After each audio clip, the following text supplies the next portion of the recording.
কলকাতার সল্টলেকে উত্তেজনা। অসমে আমার সোনার বাংলা গাওয়ার জন্য কংগ্রেস কর্মীদের উপর রাষ্ট্রীয় নির্যাতনের প্রতিবাদে আজ অসম ভবন ঘেরাও করল পশ্চিমবঙ্গ প্রদেশ কংগ্রেস।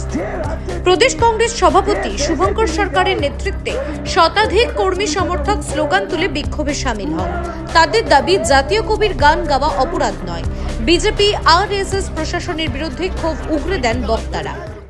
দুঃখের বিষয়, লজ্জার বিষয়, ঘেন্নার বিষয়, এই রকম একটি দল ভারতবর্ষ শাসন করছে, তার মুখ্যমন্ত্রী, একটি রাজ্য, তারা রবীন্দ্রসঙ্গীত গাইতে দেবেন না।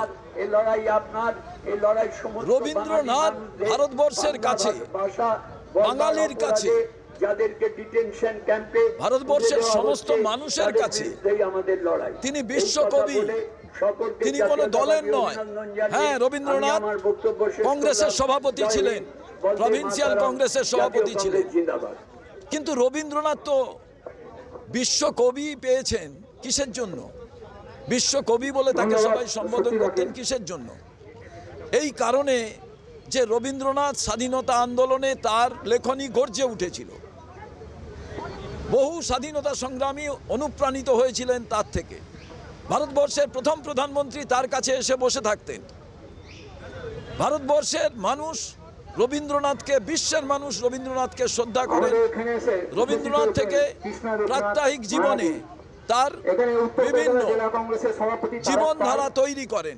সেই রবীন্দ্রনাথ, তাকে আমি দেখলাম যে আজকে ভয়ঙ্কর একটা পরিস্থিতি সৃষ্টি করা হলো কংগ্রেস নেতাকে গ্রেফতার। প্রধানমন্ত্রী নরেন্দ্র মোদীর পুষ্পতুল দাহ করে বিক্ষোভকারীরা বলেন, এই লড়াই দেশের সংস্কৃতি ও গণতন্ত্র রক্ষার। পুলিশের নজরদারিতে শান্তিপূর্ণভাবেই কর্মসূচি সম্পন্ন হয়। পলাশ নস্করের রিপোর্ট, নিউজ পোল বাংলা।